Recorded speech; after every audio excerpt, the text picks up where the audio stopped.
Hey guys! So since I started my channel a week ago, I wanted to answer the BookTube newbie questions. So I'm just going to jump right in there with question number 1, which is, why did you start this channel?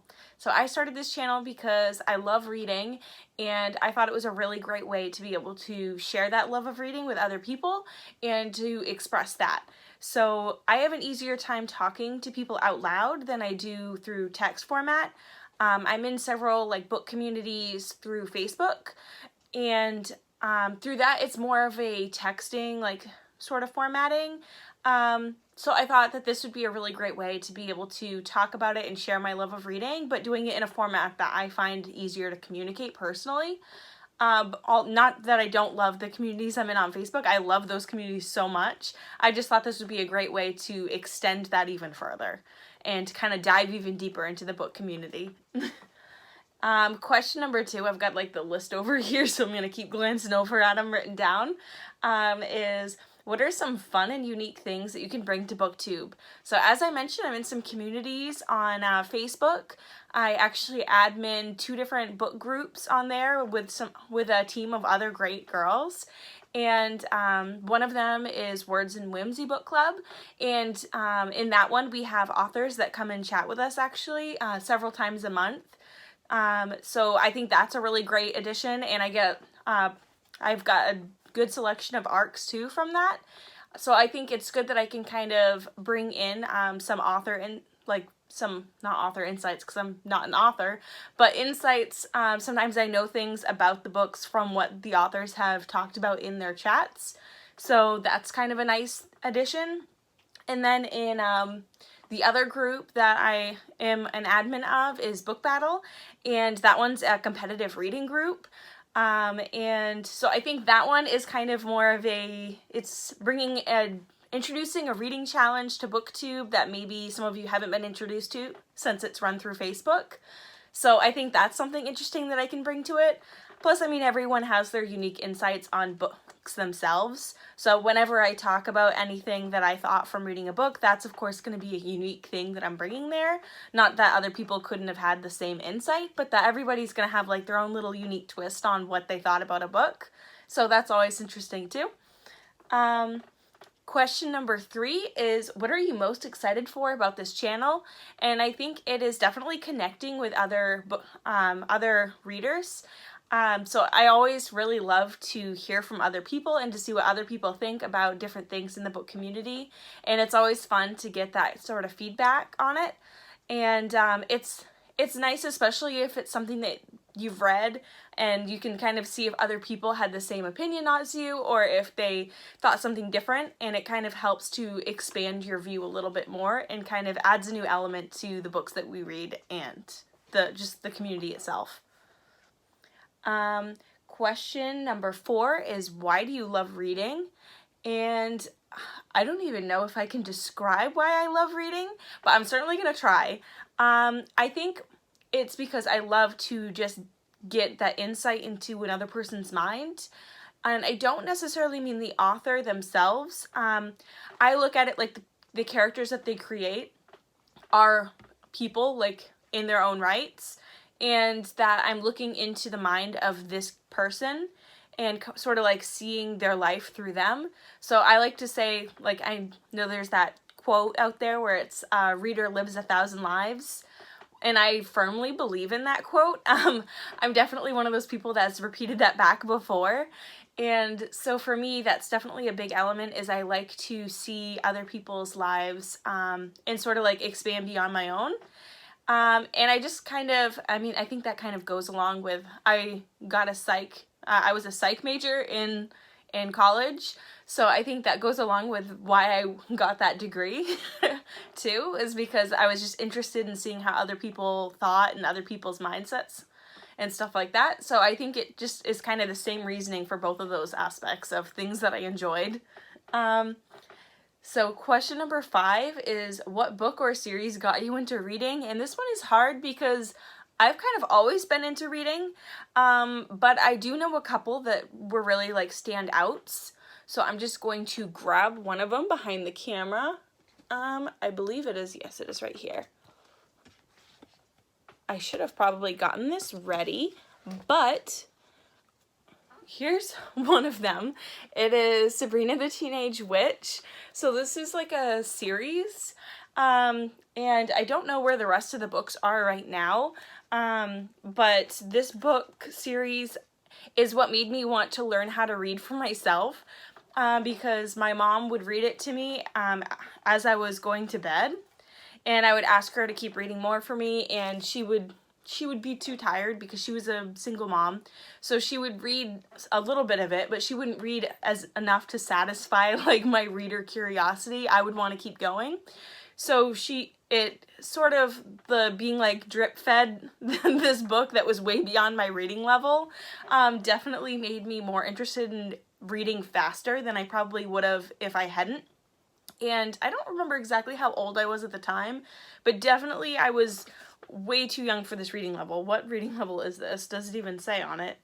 I don't see it on the book, but yeah, I gotta say I was probably like first grade, maybe I don't know if I was kindergarten, but I know I was very young and I didn't understand what a lot of the words meant, and eventually I ended up being like beyond my reading level because I just really wanted to read these books. I loved the show growing up, so I was into the show, both the animated one and the live action version, and I really loved these books, and it was just all about Sabrina.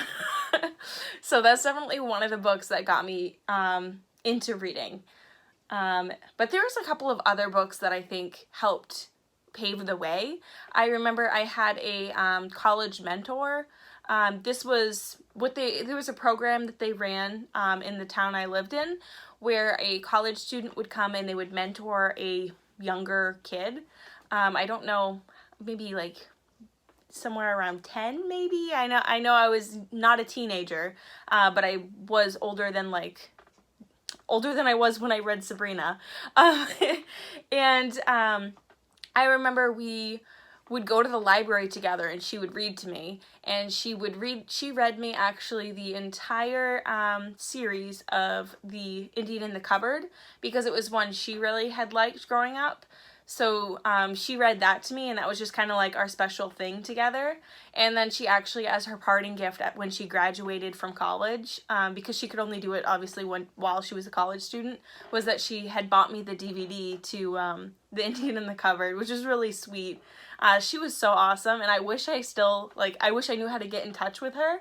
But yeah, she definitely helped keep the fire going on that. And I know I had plenty of teachers along the way that helped as well.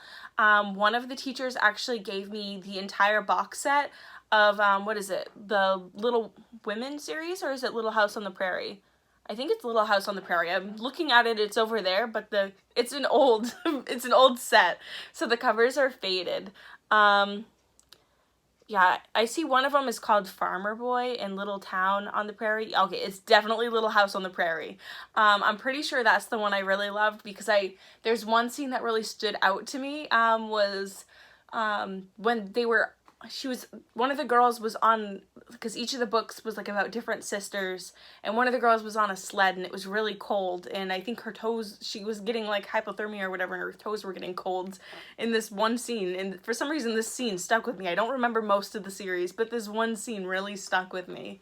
So yeah, plenty of teachers along the way were just really encouraging and helped fuel that love of reading.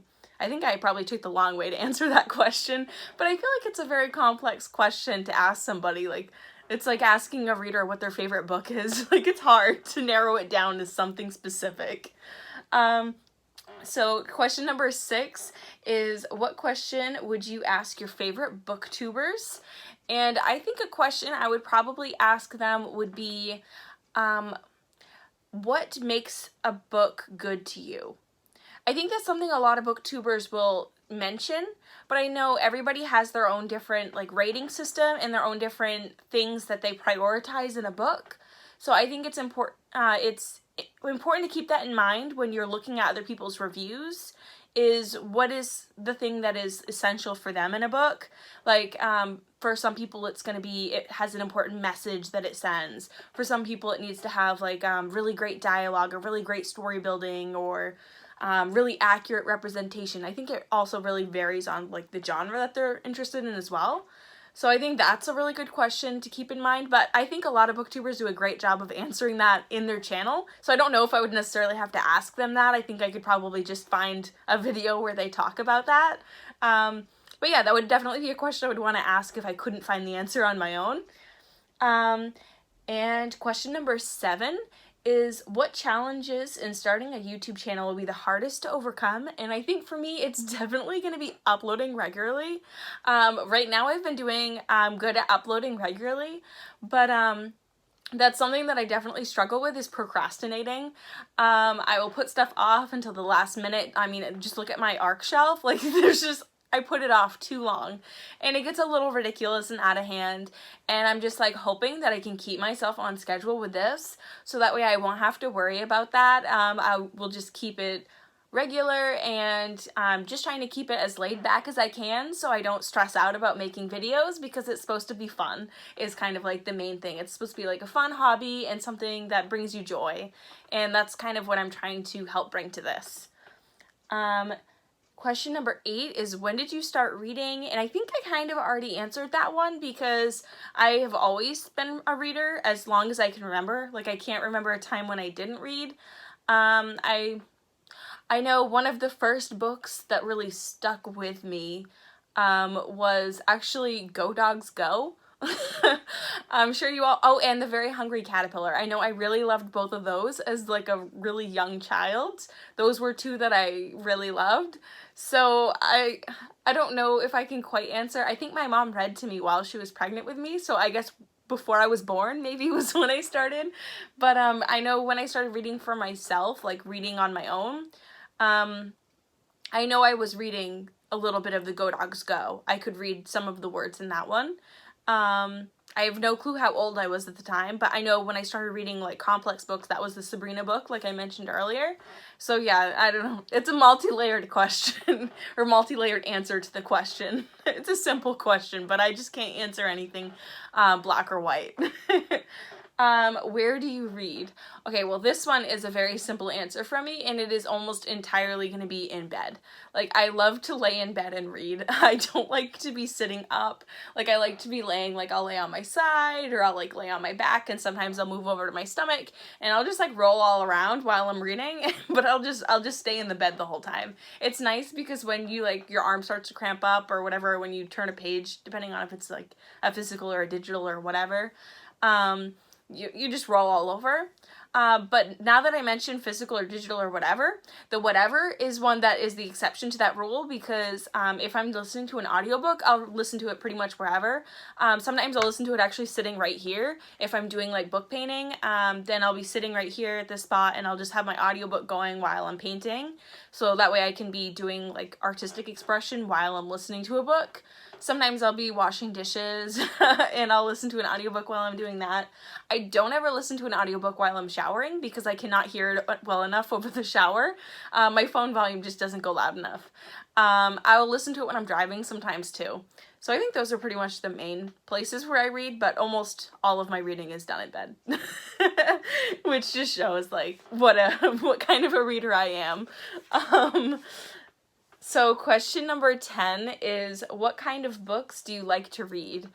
And I think the answer to this is most books. I will read most books. I think my primary book like grouping is definitely going to be YA, but I also like nonfiction books sometimes, as long as they're like nonfiction educational. I don't really like most other nonfictions. I'll read like, usually if it's educational, I like to focus on like nature or animals specifically. Sometimes space. I've read a couple of space ones too.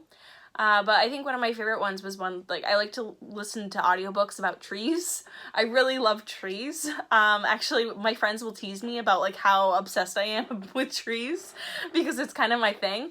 But then for YA, it's gonna be, of course, like, it's gonna be fiction, and I'm gonna be reading probably fantasy, contemporary, a touch of sci-fi, but sci-fi I don't reach for very often. And I will typically not really stray outside of that. I don't read very many adult books, and if I do, it's going to be an audiobook. And when I do nonfiction, it's also going to be audiobook typically too. So Yeah, I think that covers pretty much everything I like. Oh, I forgot, I've actually a huge sub-branch, like over here, is my comic book shelf. I love comic books, graphic novels, and mostly I stick to graphic novels, not comic books, but I do have a significant collection of both. And I also really like to read manga. And I will read some middle grades, not as often anymore as I used to. And sometimes I'll read children's books too, like picture books, not very frequently, but it helps me with my job sometimes because I work with kids. So sometimes I'll see one that I think would be really great for a kid that I work with. So I'll read it, and then I might introduce it to the kid, or I'll incorporate what the lesson was it was teaching with working with the kid. So those are some of the books that I like to read. And I think I probably took as long answering that as I probably could have, and I'm sorry. I dragged questions out a little bit too long. So that was the questions for the BookTuber Newbie, and I will see you guys next time. Bye!